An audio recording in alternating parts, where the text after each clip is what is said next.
Let's say you don't have a lot of time to practice. You got an upcoming scramble, league match, something's going on where you got to play some good golf, but you have no time to practice. The key to playing great golf lies in your ability to minimize variables. So what I'm going to show you today is a way to swing powerfully and consistent without having to hit thousands of balls. Maybe just 10 balls here. I think I got, yeah, that's about 11 golf balls or 12 golf balls on the ground here.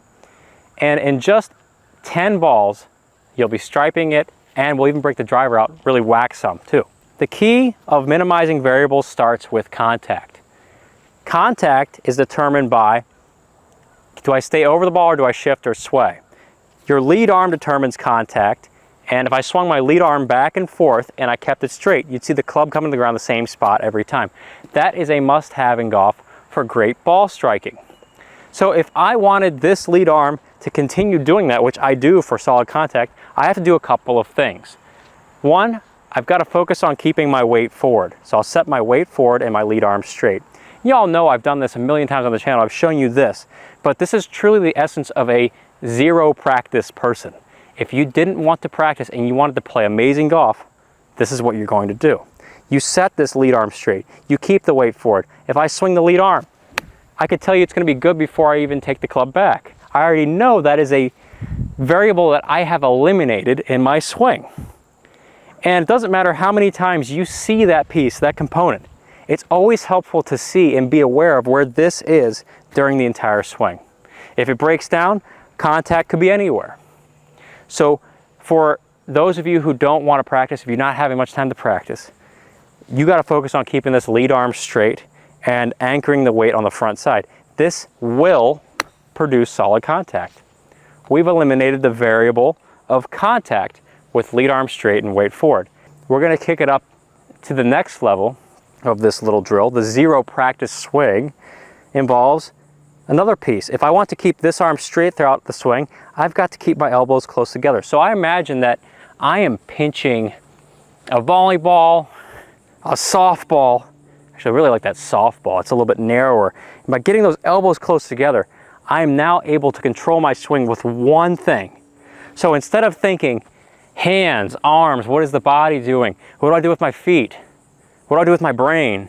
Instead of thinking, which is driving you absolutely nuts in the swing, we eliminate all thinking by getting elbows together, because elbows together now allows you to swing the club around your body without having to tell your body what to do. There's no more micromanaging. The power of elbows together is it says to the shoulders, hey, shoulders, I want you to control the swing, and I'm going to go hands-free. I'm going to take out all my thinking.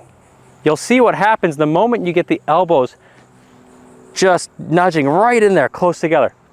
Now I've got this powerful unit. The only thing, I can feel both shoulders moving the club back and through. All of my awareness is on my shoulders. And it's beautiful because I feel my hips turning. I feel my body responding. So I'm not thinking about what to do with the body. And this goes for backswing and it goes for downswing. What I'm about to show you is one of the most powerful concepts in golf swing history outside of controlling contact and eliminating variables. But before I do, you just got to do this little drill first. I said no practice. I've hit one of my golf balls. I got to be careful how many golf balls I hit here. I got my lead arm straight, my weight forward, elbows together. I'm setting the weight forward. I just want to feel shoulder back, shoulder through. So left shoulder back, right shoulder through. If I did that, it keeps the variable of contact. It eliminates that variable. It doesn't keep it. It eliminates that variable. So there you go. Another crisp, solid strike. I kept my elbows together, which allowed the lead arm to stay straight in the backswing, straight into impact, and straight into the follow through. At no point is the lead arm allowed to break down. That is allowed to happen because of elbows together, weight forward. So for those of you who don't want to practice as much and play great golf, and all your friends will be shocked that you're able to pull this off without practice, yes, this is what's going on. This is the essence of great ball striking. The same would apply for your driver too, and we're going to get to that. But the most important concept known to man that I'm about to unveil to you is what to do with the shoulders in the backswing for a really powerful backswing. And since you're not practicing much, it's got to be simple. So I've eliminated all swing thoughts with elbows together. You actually don't have to think much about the shoulders because elbows together just intuitively means you have to swing the shoulders like this around your body. So the next thing would be really your first swing thought in this whole thing is pointing your front shoulder at the ball. So getting this front shoulder down, this is like giving you the key, putting it in the door, turning it, and all of a sudden everything opens up and it all makes sense. So as I swing back, my shoulders need to turn on a tilted angle towards the ground because golf is played on a tilted angle. There we go. My front shoulder has to stay more down. My front shoulder can't be level unless I wanted to top it all day long, which I will not waste a golf ball topping this one. Maybe you've experienced that annoying shot. We don't need to go there. No, I need this to stay intact. So you can see, extend down, and then there's my tilt that I have to maintain. By pointing my front shoulder at the ball, as I swing back, it acts to keep my body's tilt to the ground, and some really cool things are happening here. It is just dripping with powerful golf swing magic. It is the hips, man, those really open up. I get so much turn out of these things. I feel like I turn like an owl turns its head, like full 360 right there. And the shoulders, because of those hips, wow, I am turning so much more, and I'm turning on a tilted angle. So the key of great golf lies in this tilt. If I was to lose tilt, it would change where the ball is struck on this face. If I keep my tilt, it's in the center. If I keep my tilt, I started with the ball in the center of the face, and when I return from keeping my tilt, there it is, right smack in the center. Right there. Now, watch when I lose my tilt, watch this. Oh, now you see the heels coming off the ground, and now the only thing that's striking the ball is what? Oh, that's the hosel. That is the dreaded S-word shot. Or, if you're somebody who changes your tilt in the swing, you level out and then you tilt down a lot, well, there's a toe shot. So you've got to be careful with this tilt. It's got to be consistently turning that front shoulder down all the way to the top in the backswing and keeping the shoulders tilted to the ground into the downswing. And if I keep my body in this tilt, I'm going to hit it on the center with tons of power because I just showed you all that wonderful turn I was getting. So what you need to do is think front shoulder down. That allows you to turn more, and you're going to hit a really solid golf shot. How's it going? Pretty good. I gotta ask. Yeah. YouTube? Yeah. I was just talking to my girlfriend about you literally an hour and a half ago. Okay, so the coolest thing just happened. A Segudo golfer was just pulling by, and he stopped by to say hello. So really cool to talk to him about the golf swing a little bit. So where were we? We're hitting a golf shot. I'm thinking about shoulder turning down at the ball, and I can really feel this shoulder is going not just down at the ground, but it's going, I'm saying, down into the ball. You can see when I attach this club there. Whew. So my focus is elbows together and mastering the shoulder. If I don't want to think about the golf swing the rest of my life, I would just do that. Shoulder down at the ball. And it's going to be floored. That allows for an incredibly centered strike. And I really mashed that one. It hit right there. You see the dirt's just scattered all over the face. That one felt tremendous. Dare I say, the more you can get the shoulder down, the crispier it feels. The interaction of the club against the ground is spiritual. It's an out-of-body experience the more you can go down with that shoulder.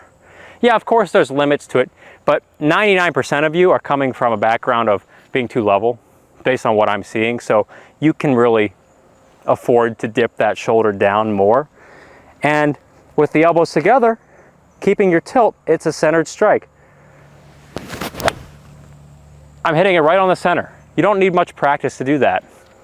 The practice is really optional here. All you got to do is point this at the ball. Wow, it's automated. It's an automated swing. Just push the autopilot button Get some snacks out of the back of the plane. And we could do this all day long. We could just be out here, because what have we just done? We've eliminated the variables of the swing. All variables, contact variables gone. And then with tilt, I eliminated yet another contact variables. Now I'm hitting on the center of the face. And you want to add that power element in. You're talking about power. Well, you saw what happened when I moved this shoulder around. It just got me turning a ton more. And that's what makes life feel effortless in that golf swing. That's why it feels so powerful. It's not just tilt, but it's the pointing of the shoulder at the ball, and I just let the body react. You're working too hard if you're telling your body to do a lot of things. Your brain's working too hard, your body's working too hard. Automating the swing starts with elbows together, weight forward, and point that shoulder down at the ball. You can see it's a pretty effortless, smooth looking swing. That ball is just taking off. And from the down the line view here, what you're going to see is me keeping my body's tilt. So pointing that shoulder at the ball means that my spine, which is tilted to the ground, is going to keep that same angle, that tilt. It's not spine angle, I'm actually tilting. So my body's tilt to the ground maintained by the front shoulder moving down. Let's maintain some tilt here. Get that shoulder moving down. That is the most majestic thing. It never gets old. All right, now I'm running out of golf balls, partially because it's so addicting and I'm gonna end up hitting my entire supply. We really only needed to hit 2 golf balls here. Golf swing addiction aside, I've hit at least 8. So we're going to the big dog, the driver. All right, so you don't practice a lot. You don't have much time to do anything with the driver, so just some basic pointers with the driver. You want the ball more forward in your stance. Think lead heel. I'm doing elbows together again.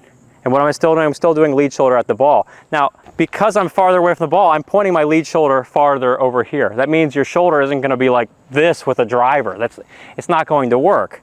No, we got to turn our shoulders perpendicular to the spine to keep that relationship. So the relationship with the driver is easier to maintain in the sense that there isn't as much tilt. But I still tilt. You don't have to think about how much to tilt. Let this shoulder tell you. I set it here at address, and I just point this shoulder at the ball. And because the ball is more forward, this may help you a little bit more. Point the shoulder here. Imagine you're pointing at the spot here, so we get the turn. Don't try and point it at the ball here, because my shoulder's going to stop there. That's going to give you some more speed along with this. So I'm going to get set.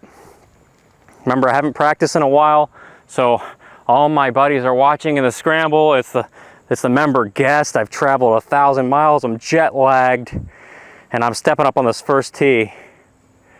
I got my elbows together, my weight's forward with the driver, and I just want to point that shoulder at the ball. Everybody's like, come on, hit the ball, Tom, hit the ball.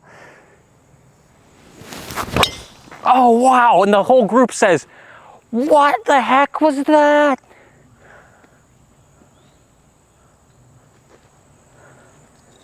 That's just a joy. That is an absolute joy. The tee came out of the ground and you walk back, you pick up the tee. Yeah, classic. That's right. That's right. You could take that jet lag and smoke it. And then you get up to the next hole and it's a beautiful, beautiful par 5 and you're wondering, oh, I've hit 4 shots today, or 3. Maybe I birdied the first hole. And get up here and I got to really nuke one. So I think about this shoulder passing under my chin at the ball, and then I'm just going to rip those shoulders fast through. Don't think about anything else. Let your body take care of all the calculating. Here we go. I hope the people under the range are the safe ones. I'm kind of worried about this. So I'm just gonna try to not hit them. Here we go. point at the ball. Oh, it's flonged. Just land somewhere between guy number 1 and guy number 2. Yeah, we're good, we're good. Partially thanks to these being range balls. And then you get up to the next hole, and it's a lovely, actually, you know what, we gotta hit our approach shot. It's a lovely approach shot to this awesome hole. I've got this club in my hands, and well, this might only be the sixth swing of the day. How do I ensure I strike it well? Well, I'm just gonna follow the keys Tom talked about right here. Elbows together. I'm gonna set the weight forward. My arm is straight. Okay, shoulders only. Just keep this, swing the shoulders only. Okay. Now, that one was not as satisfying as the others. What happened there? I just didn't get enough tilt. I didn't get that shoulder down enough. But it's not a problem where I've got to go to the range and spend an hour. No, because you're playing your member guest. What you got to do is you've got to focus on just, okay, I'm going to point it more down this time. That's what I'm going to do. So I'm going to get set. I focus on down. And you start striking the ground. Little practice swing. Okay, I feel the ground. Let's hit one. Good strike right there. So what you're seeing is it doesn't take but 10 balls, in this case 12, to really groove something. That's if you stay committed to these keys, because these keys will work when you do them. I've got a free mini course at go.segudo.golf. It teaches you the top 3 keys you need to be a great ball striker. It's a fantastic starting point for learning a powerful, consistent golf swing that you don't have to practice much. You can rather just enjoy shooting that ball down the middle of the fairway and then striping the iron shot, having a birdie putt, and making tons more birdies and pars. So go check that out, and I look forward to seeing you in a future episode.